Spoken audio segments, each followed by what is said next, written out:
GTA 6's Trailer 2 just dropped, and with that it revealed 6 new locations across the state. This map is huge, and today I'm breaking it all down with every location screenshot, starting with Vice City. Rockstar describes Vice City as the glamour, hustle and greed of America captured in one city. Each neighborhood has something to offer, from the pastel art deco hotels and bright white sands of Ocean Beach, to the bustling panaderians of Little Cuba and the bootleg brands of the Tishawaka flea market, out to the VC port, the cruise ship capital of the world. Here we see the shot of the Vice City sign, and this shot is an exact reference to this scene in the Bad Boys movie, and even a callback to the original GTA 5 trailer. This sign doesn't actually exist anywhere in Miami, and we first saw this in trailer 1, and if we compare the two shots, we can see that this location has had several improvements since then. A lot more vegetation has been added with trees and bushes, and behind this sign, we know it is the Vice City International Airport, which is made more obvious by this private jet flying above. Looking closely, we can see just how more detailed the underside of the jet is. Every texture is detailed. This next shot gives us a look at a hotel on Vice Beach. Here we can see a couple overlooking the beach from the balcony. You can see the wrinkles and liver marks on this older woman. The skin pores absorbing the sunbeams looks unreal. This woman also has a cup of tea sitting on the ledge of the balcony. The amount of density with the vegetation here is wild. Each palm tree is totally unique to one another, and they all look hand placed by an actual dev, which really builds up the environment so much. Over on this canopy over here, there is a fallen dead branch from one of the trees. Down at the pool, we can see a whole range of unique NPCs. Some are chilling in the pool, some are walking alongside it, and others are relaxing at the sunbeds. In the center, we can see a gold rubber duck and tons of props sitting around. Floaters, towels, everything that you would actually see in a place like this. The draw distance at the beach is showcased even more. There's activity with beach bars and a whole group of NPCs scattered around. Even over to the right, we see someone riding their bike on the beach. This shot is further away from Vice City, and once again, the draw distance here is showcased really well. Over in the distance, we can see an entire sprawl of buildings and skyscrapers. You can see the bridge that runs through towards the Venetian islands that we saw in trailer 1. Boats and yachts populate the dock, and this area is right next to Pelican Harbour, and we also see a bunch of hotels scattered here. To the right, we see a basketball court with NPCs warming up and playing, and possibly hinting at a basketball activity for us to play ourselves. The roads and car parks are filled with cars, all completely different models and variety. There are also bike rental docks on the sidewalk, something that we could potentially do. The most notable encounter is 2 police officers intervening with 2 criminals. This could be a possible random event within the city. Over on the bus filled with NPCs, we see some of them reacting and looking over to this police encounter, just like you would in real life. There is a red helicopter flying in the distance. This shot right here is on the South Beach, the same one we saw in trailer 1, and the density and variety of AI here is outstanding. You can see the different levels of sunburn on each pedestrian. As these two walk, the sand flicks up from their feet and actually gets stuck on their skin. This man is metal detecting, again a possible feature for us. He is also distracted, and so are we, by this woman laying face down topless on the beach sunbathing. She also has sand stuck on her cheeks. This woman is sitting on her phone taking a photo of the view, and these guys are both playing football together. Bikers ride past in the background, and a jogger is running along the sand. In this lifeguard hut, we can see seagulls scattered on the top, and even a lifeguard actively looking out with binoculars. This shot takes place right on Ocean Drive, just outside of the Ocean View Hotel. This could be another random event that takes place within the world. There are 2 girls being put in handcuffs by one officer, and one of them sticks her tongue out to pose for the other girl, who is taking a photo. Another officer is clearly pointing at the woman to get down from the vehicle. We also see that one of the officers is wearing a smartwatch, possibly a fictional take on the Apple Watch. On the back of the car, there are visible condensation marks dripping down, and at the top we see 2 logos. One is the Life Invader, and the other, I am almost certain, is the social media platform that we have seen showcased many times in trailer 1. This Buffalo police cruiser looks stunning. The vehicle models here are insane. Through the windows, we can see inside of the Ocean View Hotel rooms. This could be parallaxing or possibly open interiors. This screenshot looks so real, that I even think YouTube could believe it is and take down my video for inappropriate content. We are of course inside one of the many strip clubs around Leonida, and this could potentially be the Jack of Hearts strip club. Looking at the stripper pole, you can see visible fingerprints and smudges from where it's been used, and all of the women here have visible sweat trails coming off them. The dollar bills feature President Alfred McAllister and President Hardin from Red Dead Redemption, so we know that Red Dead is going to be tied into this universe. The next shot right here is on the edge of the Bayside Marina, and right here we see the Kaseya Center, which is called the Sahara Arena in the game. And on the promotional displays we can see Vice City's basketball team, which is called the Narcos, which we also saw Draquan repping with his hat in trailer 2. Towards the back we can see the Vice City port, which Rockstar mentioned was the cruise ship capital of the world. And we can see that right there with this massive cruise ship docked up. Exploring this thing would be insane. There is also this massive Ferris wheel at the marina. The building here is the Vice City Arts Center, and if you look inside you can see lighting and interiors. Possibly this is a place that we can actually enter. And to the bottom we can see what looks like a train station, possibly for the Vice City Metro. This gives us a closer look at the Wynwood district. In trailer 1 we saw this area in this shot, and this is a place filled with artwork and graffiti. This is going to be a very vibrant area on the map, with lots of activity, which we can see with bikers riding through the streets on dirt bikes and quad bikes, and even a buggy, which is likely named a Hawks. Here on this blue Impala LX, we see a unique license plate. This one is for the state of Gloriana, confirming multiple different states around the map, not just Leonida. This license plate has a dolphin icon, another has a peach, and even a flamingo. Sitting down at these pylons is a homeless man who sits with his dog, who resembles Chop a lot, although much older. Looking at the graffiti here, this spells out Pearl, likely the name of this area of Wynwood, which appears to be under an active metro track. A French food brand is being promoted on the billboard, reading cheap but delicious. We now move over to Port Gellhorn, which Rockstar describes as Leonida's forgotten coast. Cheap motels, shut down attractions, and empty strip malls won't bring the tourists back, but there's a new economy in this once populated vacancy spot. It's fueled by malt liquor, painkillers, and truck stop energy drinks. Jump on a dirt bike and hold onto your wallet. Our first look of Port Gellhorn is through this screenshot of the Starlet Motel, and this place is a lot more run down and beat up, and it's clear that this is going to be the sandy shores of GTA 6. There are pigeons perched up on this sign, which also has its letters falling apart, and even some of them missing. You can also see the wear and tear of this area. Construction is being completed over at the bottom with barriers and cones around. This pool looks empty and rubbish is scattered around it, and there is a woman bathing on the sunbeds. Is she bathing in the moonlight? I'm not too sure what sun she's getting there. A green Canis pickup truck is stopping at the side, and a woman is standing at the window. Most likely a prostitute, as it does look like she's topless. This woman is taking a picture of a cat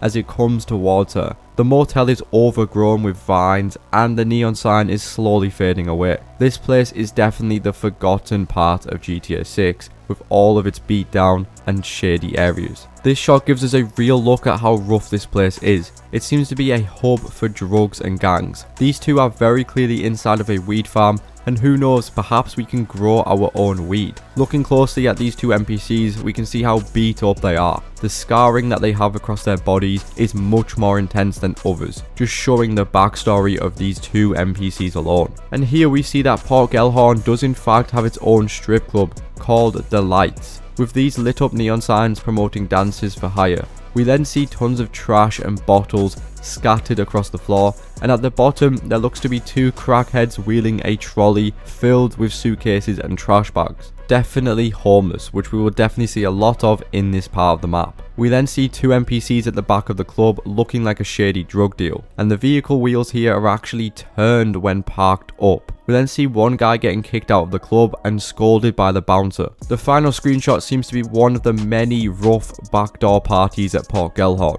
which we also saw from trailer 1. The main NPCs in this shot lean against the vapid truck, and the dirt spots and smudges sit so realistically on the hood. 3 other pedestrians sit in the back of a truck flatbed, with the main group huddled around a campfire. One guy is carrying a wood pallet, while this woman is on her phone, and the woman sat in this chair could possibly be this woman from trailer 1. A couple are kissing in the back, which is seen through the realistic heat distortion. everyone is interacting with the world around them. This cooler is filled with a variety of different beer brands, while bottles and crush cans scatter the floor. We now move over to Mount Kalaga National Park. Described as a national landmark up against the state's northern border, Mount Kalaga offers prime hunting, fishing and off-road trails. In the lush surrounding backwoods, hillbilly mystics and paranoid radicals live far from the prying eyes of the government. This area is going to be towards the very northern top of the map, and this national park is based on the North Florida's Torrey State Park, which is near the border of Georgia. It's here we get a look at some muddy off-road trails and an abandoned oil refinery, as people in dirt bikes and quad bikes speed through the mud. As they do, they flick up mud and particles, completely dirting up their clothing and skin, as well as the frames of their bikes. A raccoon drenched in mud is also scurrying away on the rocks. This Weasel News helicopter hovers over the mountainside as a camera operator holds a high-tech camera inside. So yes, Weasel News is returning in GTA 6. And as we can see, their slogan has changed to reporting the right news, mocking how Weasel News is a parody on how they report right-wing news. This scene shows that hunting is definitely going to be apparent in this game. As we can see, they are both wearing camouflage hunting gear, one saying White Wolf, and they are both carrying much older bolt-action snipers, which they have used to take down this buck. We can also see a squirrel scurrying up the tree. And this screenshot gives us our best look yet at the mountains and elevation technology that we can expect. This reminds me a lot of Red Dead Redemption 2 in the stretch of mountains and rocks, something we saw a lot of in that game. Most people were not expecting many mountain areas in this game, given that Florida is a much flatter area, but we are definitely getting more dense and elevated regions to explore. To the right we see a mountain lion running down the hills, and there is also some deer munching on the grass across the other side. We see a small stream of water flowing down under to the train track bridge, and over on the road we see a large group of bikers swerving in and out of traffic. And one almost hits this car, but it dodges out of the way. There's also a baller SUV pulled up on the dirt track at the side of the road, possibly stopping to admire the scenery or move out of the way of the bikers. There's also a unique flatbed truck carrying construction supplies through these back roads. This here gives us a great shot of the wildlife atmosphere, especially in this environment, which is totally going to be filled with all sorts of animals. Here we see a panther stalking this deer,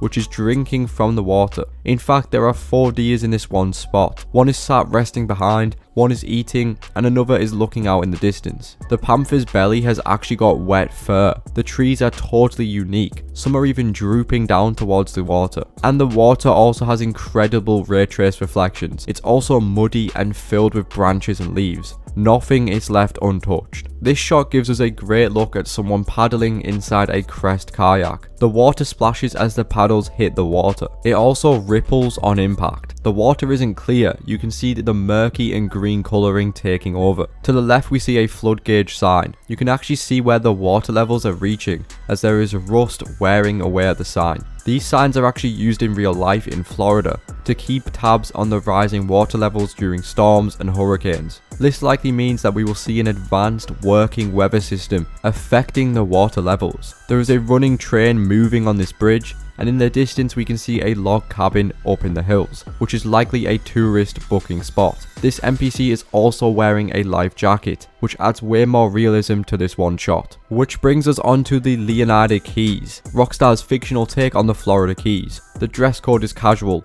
the bars are loaded, life in this tropical archipelago isn't flashy but it's easy. Get your buzz on and pull up a deck chair, but look out, you are right on the doorstep of some of the most beautiful and dangerous waters in all of America. This shot is another angle of the same overhead shot that we saw from trailer 1. And oh boy, this area of the map looks stunning. This is right next to the Keys Causeway, and the utter scale of this entire map is showcased so well in this one screenshot. Looking towards the back, you can see the entire skyline of Vice City miles out there in the distance. And the Grassrivers are out there as well. Everything from this chill campfire spot on the shore to these jet skis leaving such a nice water trail, and the density of these trees surrounding this small cove just look amazing. This shot here is packed with tons of atmosphere. This location is based on the real life rain barrel village in the Leonida Keys. Here we can see an old woman on a mobility scooter. This could well be our next Fagio. She also has some fast food items stored in her basket. Down on the road we see an iguana chilling,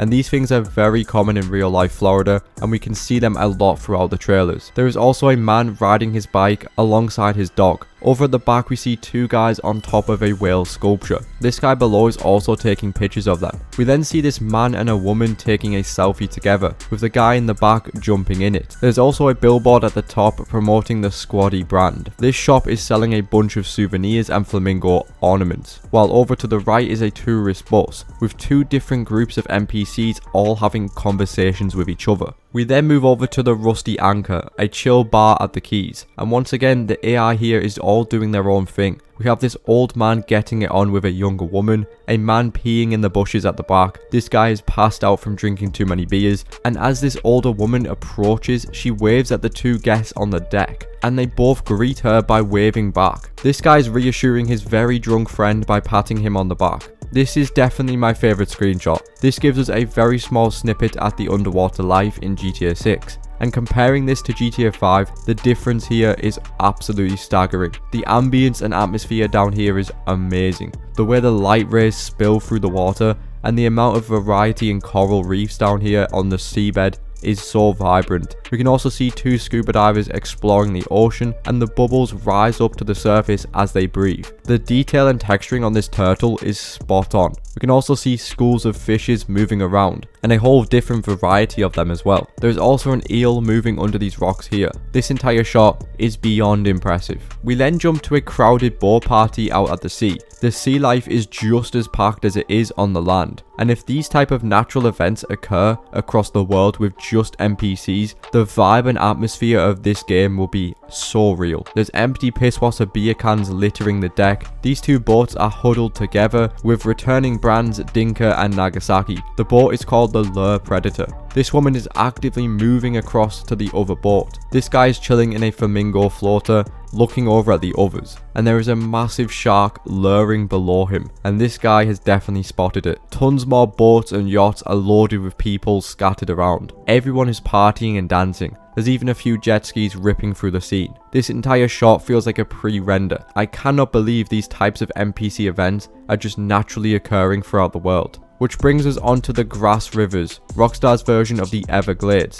the untamely jewel of Leonida's crown. You never know what lies beneath the surface of this primordial expanse. The gators may be at the most famous attraction, but there are far deadlier predators and weirder discoveries among the mangroves. This shows us some hunters sitting on an airboat, which is called the Air Gator airboat. They have just caught a gator and he is resting his leg on it like it's his prized trophy. There is also what looks to be a dead cat of sorts, likely hunted down along with the gator. The weapon models here are next level. Firearm diversity will be incredible. This is the M4 carbine, heavily upgraded, and then we have a hunting rifle, possibly the Remington 700 or the Winchester Model 70. And just look at the way the mud sticks to their clothing and skin. This shot takes us to Watson Bay. This place is bustling with people, bars and restaurants, and they are all packed with people. Once again, the draw distance is insane. We can see the Vice City skyline, chimney stacks further out, and more residential buildings closer by.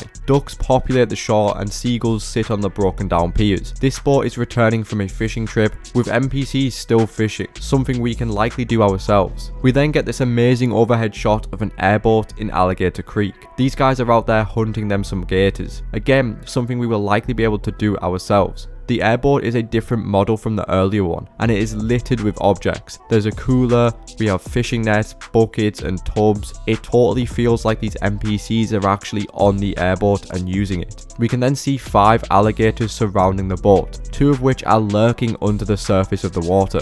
You can actually see where the gators have come with the lily pad trails. The lily pads and leaves sit on the water so realistically, and the dark depths of this water is super scary. You literally have no idea what's lurking down there. Imagine swimming in here, that would be nightmare fuel. We then get a much wider shot of the Grassrivers with an ongoing police chase. There are 2 more gators sat to the side, and even some pelicans in the water. There is also what looks to be some beavers scurrying away, and also some deers in the long grass. The wildlife here is packed. There is 2 police SUVs chasing down this camo 4x4, which has a trailer filled with illegally hunted gators. The water splashes around the tires as they move, and you can see window marks from the wipers. Possibly we can actually have functioning window wipers. Clearly hunting down protected animals out here has consequences. And our final location for GTA 6 is Ambrosia, likely based on the Florida city Clewiston.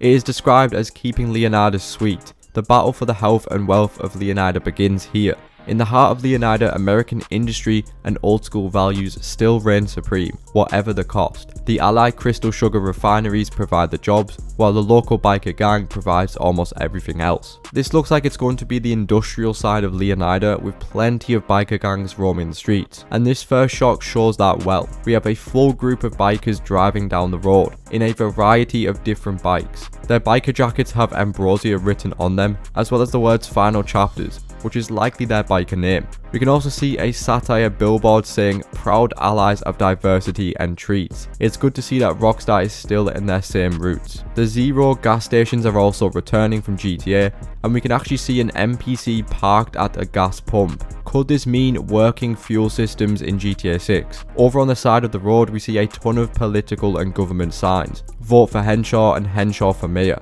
Henshaw is very clearly the political figure of this city, and we can see that with a polling station to the right, decorated with a bunch of banners and American flags. We then get this lovely nighttime shot of Ambrosia, which further identifies the industrial area of this map, with chimney stacks pooling out smoke across the landscape and hardly any residential buildings. This feels very flat compared to other cities like Vice City, and it's obviously going to be the heart of warehouses and power plants. We also see another airboat between these marshals. We then move over to this stunning shot of the farm and croplands. It appears that wildfires and fire spreading mechanics could well be present in this game. If the dry lands and temperatures add up, the dry environment can catch on fire. This also showcases the volumetric smoke effects really well. Over in the distance we can see a crop duster likely coming over to put out the fire, and a further look at some more chimney stacks releasing smoke in the distance. The final screenshot showcases just how good the interiors are. Every detail that you wouldn't have seen has been accounted for. The bubbles and soap are actually getting wiped around by these shirtless women,